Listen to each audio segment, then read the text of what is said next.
بسم الله الرحمن الرحيم، والصلاة والسلام على رسول الله. ازيكم يا احلى واغلى اخوات في الدنيا؟ يا رب تكونوا بخير وسعادة وهنا وسرور وراحة بال ورضا من الرحمن، اللهم امين يا رب العالمين. اكلتي اللي بحبها واكلتي اللي بفضلها وفعلا بعشقها وبعملها كل اسبوع ولازم تعمليها، والله تحفة. اضافة صغيرة خالص البشاميل بيطلع الوش زي ما انت شايفة. بصي احسن من الموتزاريلا، يعني لو ما عندكيش موتزاريلا بيكون افضل واحلى بكتير. اكيد طبعا، لان انا يعني بصي كله طبيعي في طبيعي وصحي ومفيد، مفيش حاجة هنضيفها يعني ايه فيها مواد حافظة. ان شاء الله تعالي معايا ونشوف الاول في بداية الفيديو، واسمعي الفيديو للاخر علشان في تكات واضافات بضيفها اثناء الفيديو، ما لازم تسمعي. وبرضو معلش فضلا وليس امرا لكل اخواتي لكل عيلتي التانية، ربنا يزيدكم نعمة في حياتي ويخليكم ليا. دعمكم ده بيديني حافز وفعلا بيفرق معايا كتير. فكده اضغطوا لنا لايك واشتركوا لنا في القناة وانزلوا لنا بكومنتاتكم الحلوة. تعالوا الاول معايا كده نص كيلو من البصل، عملناه دي ربع صدر فرخة فرمناه على الكبة، يعني البصل والفراخ مفروم على الكبة. ومعايا طبعا كيلو من المكرونة الفرن، هنروح نعملها بسرعة. حطينا كده الطاسة على النار، ننزل بالفراخ البانيه على الطاسة، واخلي لازم يكون السمنة طبعا سخنة كده. حطينا المكرونة في الحلة وحطينا لها معلقتين من الزيت، وهننزل ننزل بالفراخ على السمنة علشان تعملها صدمة وتكفل كل المسام، ما تنزلش مية معاكي. وتضيفي بقى الفراخ وتحطي له المكونات بتاعته. حطي له ملح وحطي له فلفل اسود، ويعني وقلبيه، اديله تقليبه كده يشمع وياخد معايا كده لون ويستوي. وبعد كده هنروح نشوف هنضيف للفراخ كل صراحة بتفرق برضو كتير لما تكوني ضرباه على الكبة غير لما تكوني مقطعة. لما بتكوني مقطعة بيطلع قطع قطع، اما لما تكوني فرماه فبيدخل في المكرونة كلها. انا عملته كده وعملته كده، صراحة الافضل انك تكوني فرماه في الكبة، لانه بيبقى زي الحبيبات كده زي اللحمة المفرومة. فكل ما بتكوني ضرباه في الكبة بيكون أفضل وأحسن. برضو ده يمشي وده يمشي، بس الأفضل صراحة الكبة، لأن كل حبيبات المكرونة بتتغلف بالفراخ، لأنه بينزل كده قطع صغيرة خالص، فبيبقى معبي المكرونة كلها. وهروح أضيف البصل على على الفراخ بعد ما الفراخ يكون استوى زي ما انتوا شايفين. هنقلب كده البصل مع الفراخ. انا حطيت للفراخ الاول ملح وفلفل اسود، مش هضيف تاني ملح ولا فلفل اسود علشان ما تملحش وما يبقاش طعمها يعني مالح. هنضيف فلفل اخضر، عندك فلفل الوان ضيفي، مش عندك خلاص. كده معايا المكرونة كانت استوت بسرعة، هصفيها وهرجع اكمل معاكم الباقي الخلطة بتاعتنا. وفي الفترة دي انت طبعا عايزة تضيفي بهارات الفراخ حطيها، عايزة تضيفي برضو مكعب مرق الدجاج ضيفيه عادي، كله بيزود للطعم يعني نكهة وريحة تجنن. انا ما ضفتش غير الفلفل اسود فلفل اخضر ملح وخلاص.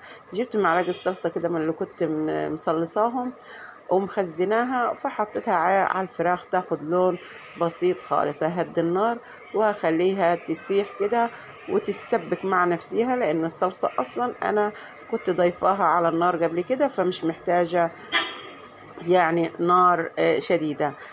هغطي عليها النار وهسيبها مع نفسها. اروح اعمل البشاميل بسرعة. حطي 3 معالق من السمنة، وحطي ذرة الملح، وحطي ضيفي عليهم 3 معالق من الدقيق. كده التسبيكة بتاعتي بقلبها ومهدي النار خالص عليها وبراحتها. وبعد كده هروح اضيف للبشاميل بتاعي هعمل له 3 معالق و3 معالق وذرة ملح، اقلبهم تقليبة كده حلوة. وبعد كده هروح اعمل هروح اجيب نص كيلو من اللبن.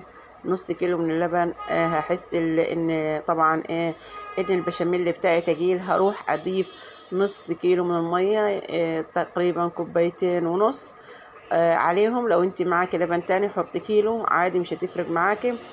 فده برضه اهم حاجه يكون فيها لبن، بس اللبن يكون قد الميه. ولو عايزه تعمليها بلبن خالص اعمليها وبتبقى زي الفل وزي العسل من ايدك يا ست الكل. كده خلصنا، وخلصنا البشاميل وخلصنا كل حاجه.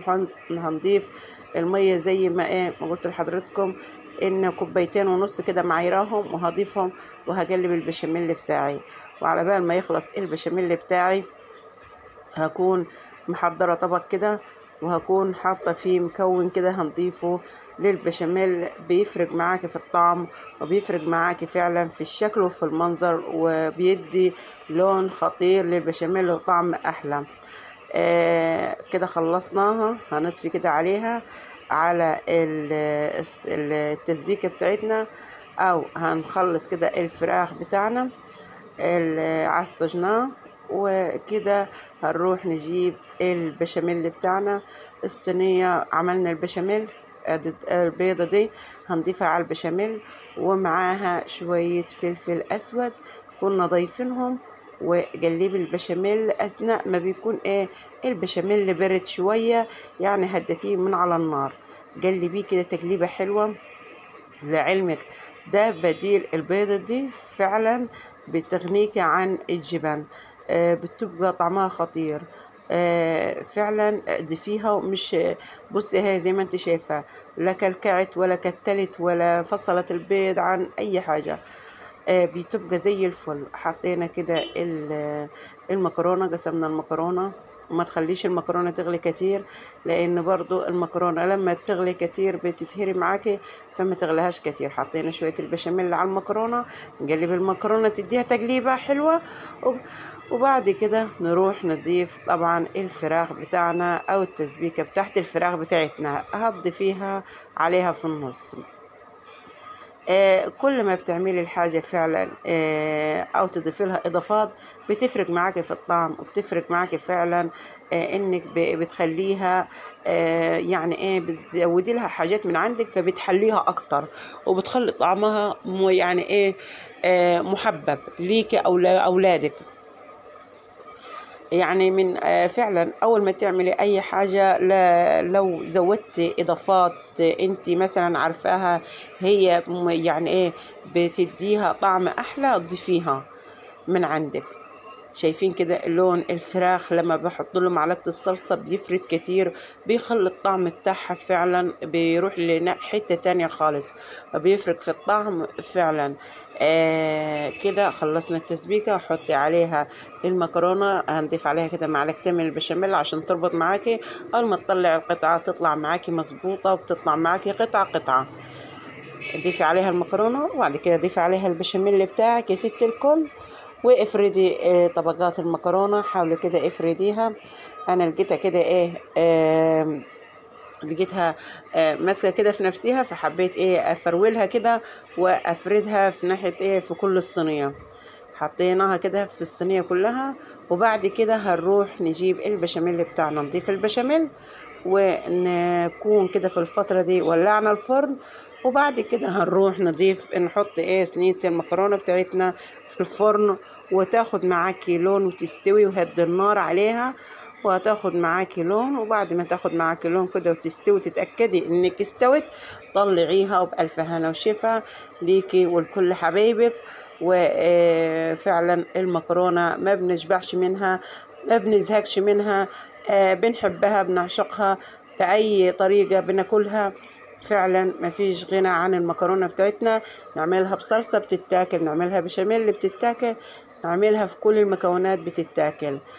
تحفة، طعمها خطير، جوسي. فعلا انك ما حرفيا ما بتقدريش تستغنى عنها. شوفي انا بحبها سخنه مولعه نار كده، طلعتها وحبيت اوريكم الصوص من جوا بيفرق ازاي وبيبان شكله ازاي، وازاي انك لما بتعمليها بقطع الفراخ بتبقى زي ما انت شايفاها كده تحفه، طعمها جوسي خطيره فعلا. حرفيا ما بتشبعيش منيها. جربيها بالطريقه دي وفعلا هتاكلي صوابعك وراها، وطعمها تحفه وطعمها خطير. وإن شاء الله كده يكون الفيديو عجبكم، ويا ريت يكون نال إعجابكم، وما تنسوناش باللايك. أهم حاجة اللايك والاشتراك في القناة وكومنتاتكم اللي بترفع معايا وبتدعمني. أشكركم من كل قلبي، وإلى اللقاء، وأشوفكم في فيديو آخر، ومع السلامة.